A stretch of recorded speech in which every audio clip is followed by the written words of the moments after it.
العلم هو النور الهادي والمفتاح لكل الخير، من يرد الله به خيرا في الدين يفقهه فيدري. نفهم بالعلم القرآن، بالعلم يزيد الإيمان، وبه يمتاز الإنسان، وبفكر عال وبيان. تنزل بالعلم الرحمات، بالعلم تنال الجنات، وبه ترتفع الدرجات، وتضاعف فيه الحسنات. وعلى آله وأصحابه ومن هدى بهديه إلى يوم الدين.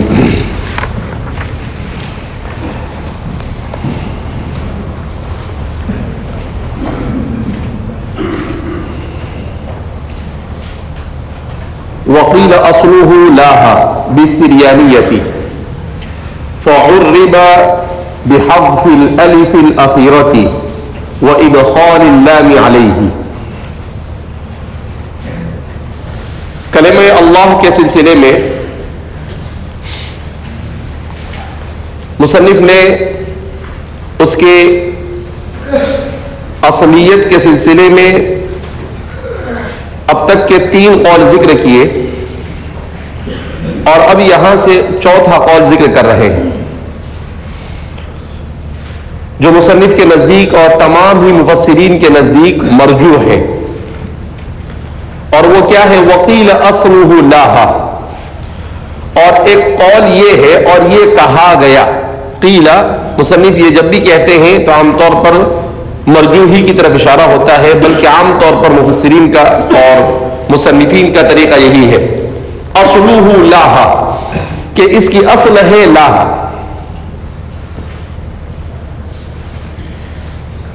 بالسریانیتی یہ سریانی زبان کا لفظ ہے. تو فرماتے ہیں بعض حضرات کا یہ کہنا ہے، البتہ تفسیروں میں یہی لکھا ہوا ہے کہ سریانی ہونے کے بارے میں بعض نے کہا ہے، مگر کس نے کہا اس کا کہیں تذکرہ نہیں ملتا ہے. تو اس کا مطلب یہ ہے کہ سنی سنائی بات ہے. تو فرماتے ہیں کہ لاہا سریانی زبان میں اللہ کو لاہا کہا جاتا ہے. لاہن جیسے ہم بسم اللہ الرحمن الرحیم پڑھتے ہیں تو فرماتے ہیں کہ سریانی زبان میں پڑھا جاتا ہے. امام راضی فرماتے ہیں لاہن رحمانن رحمیانن رحمیانن کا اس طریقے سے یہ بسم اللہ الرحمن الرحیم سریانی زبان میں اس طرح سے پڑھا جاتا ہے. تو اسی سے لیا کہ لاہا وہاں پر پڑھا گیا. اس کا مطلب یہ ہے کہ گویا کہ یہ سریانی زبان سے لیا گیا. تو پھر سوال پیدا ہوتا ہے کہ لاہا سے اللہ کیسے بنا؟ تو فرما رہے فعرب اسے معرب بنا دیا گیا. اور معرب جب بناتے ہیں تو اہل عرب کے یہاں پر چونکہ دوسری زبان کے کلمات یہ ثقیل ہوتے ہیں تو انہیں جب اپنی زبان میں وہ لاتے ہیں تو اپنی زبان میں لانے کے بعد اس کا پوسٹ مارٹم کرتے ہیں. تعریف کرتے وقت اس میں تخفیف پیدا کرتے ہیں. تو فرماتے ہیں تخفیف کے جو طریقے ہیں معرب بنانے کے ان میں سے ایک یہ ہے کہ الف کو حذف کر دیا جاوے. تو اسی لیے فرماتے ہیں کہ لاہا تھا، اخیر سے الف کو حذف کر دیا گیا اور شروع میں الف لام کا اضافہ کر دیا گیا. تو کیا ہو گیا؟ اللہ کا فعرب بحذف الالف الاخیرۃ اسے معرب کیا گیا اور الف اخیرہ کو حذف کرتے ہوئے کہ اس کو جب عربی زبان میں لائے تو اس کے اخیر سے الف کو حذف کر دیا لاہا سے، اور اخیر سے الف کو حذف کرنے کے بعد اسے اس کے شروع میں الف لام کا اضافہ کر دیا گیا. اس طرح سے اللہ بہرحال یہ کہنے کی بات ہے جس کا حقیقت سے دور دور تک کوئی واسطہ اور کوئی تعلق نہیں ہے، مگر چونکہ قول تھا اس لیے مصنف نے اسے ذکر کر دیا. اب اس کے بعد لفظ اللہ کے سلسلے میں آخری بحث کر رہے ہیں جس کا تعلق علم تجوید اور علم قراءت سے ہے. مصنف اصل میں اس عبارت میں لفظ اللہ کے سلسلے میں 3 مسئلے ذکر کرتے ہیں. ایک مسئلے کا تعلق تو لفظ اللہ کی تفخیم اور ترقیق سے ہے، اور دو مسئلوں کا تعلق یہ فقہ سے ہے۔ تفخیم اور ترقیق سے جس کا تعلق ہے وہ یہ ہے کہ مصنف فرماتے ہیں وَتَفْخِيمُ لَامِهِ، اور اس کے لام کو مفخم پڑھا جاتا ہے اِذَا انْفَتَحَ مَا قَبْلَهُ أَوْ انضَمَّ سُنَّةً، جبکہ اس سے پہلے فتحہ ہو یا اس سے پہلے ضمہ ہو۔ سنتن کا مطلب کیا ہے؟ سنت القراء، یہاں پر سنت اپنے اصطلاحی معنی میں مستعمل نہیں ہے، بلکہ سنت سے مراد یہاں پر سنت القراء یعنی طریقۃ القراء، قاریوں کا طریقہ یہ ہے۔ تو فرماتے ہیں وہ تفخیم لامہ، اور اس کے لام کو مفخم پڑھا جاتا ہے اذا انفتح ما قبلہ او انضم، جب اس سے پہلے یعنی لام سے پہلے فتحہ ہو تو اس صورت میں، یا ضمہ ہو تو اسے پور پڑھا جاتا ہے، اور اگر اس سے پہلے کسرہ ہو تو اسے باریک ترقیقاً پڑھا جاتا ہے۔ تو چونکہ بسم اللہ، بسم اللہ تو باہر پہ جر داخل ہوا اسم پر، اس نے میم کو کیا دیا؟ کسرہ دیا، لہذا اس مناسبت سے بسم اللہ ہی پڑھا جاتا ہے۔ کیوں؟ اس لیے کہ لام ہے، لام سے پہلے الف ہے، الف تو ساکن ہوتا ہے ہمیشہ، تو الف کا بیچارے کا کوئی مسئلہ نہیں ہے، لہذا اس سے پہلے والے کلمے کے آخری حرف کی حرکت کو دیکھا جائے گا، اور اس سے پہلے والا کلمہ کون ہے؟ اسم ہے، اور اسم کے آخر میں کیا آ رہا ہے؟ کسرہ آ رہا ہے۔ اب جب کسرہ آ رہا ہے تو ظاہر سی بات ہے کہ کسرہ الف لام سے پہلے، یعنی اس سے پہلے اگر کسرہ ہو تو اسے کیا پڑھا جاتا ہے؟ باریک پڑھا جاتا ہے، اسے پور پڑھا جائے، بسم اللہ نہیں پڑھا جائے گا، بلکہ کیا پڑھا جائے گا؟ بسم اللہ۔ اس لیے فرماتے ہیں کہ اللہم، اگر لفظ اللہ کے آخر میں میم آتا ہے تو تفخیم دائمی ہوتی ہے، اللہم، اس کو کبھی اللہم پڑھا جاتا نہیں ہے، دائماً اس کو مفخم پڑھا جاتا ہے۔ لیکن لفظ اللہ کے سلسلے میں کہ لفظ اللہ یہ بھی دائمی مفخم ہے یا نہیں، تو سب سے پہلے تو قرآن نے ایک بحث یہ چھیڑی ہے یہاں پر کہ اس کو مفخم کہا جاوے یا کوئی اور لفظ اس کے لیے بولا جاوے۔ تو فرماتے ہیں کہ اصل میں تفخیم اور ترقیق یہ خاصہ ہے را کا، یہ کس کا خاصہ ہے؟ را۔ را یہ مفخم اور مرقق ہوتی ہے۔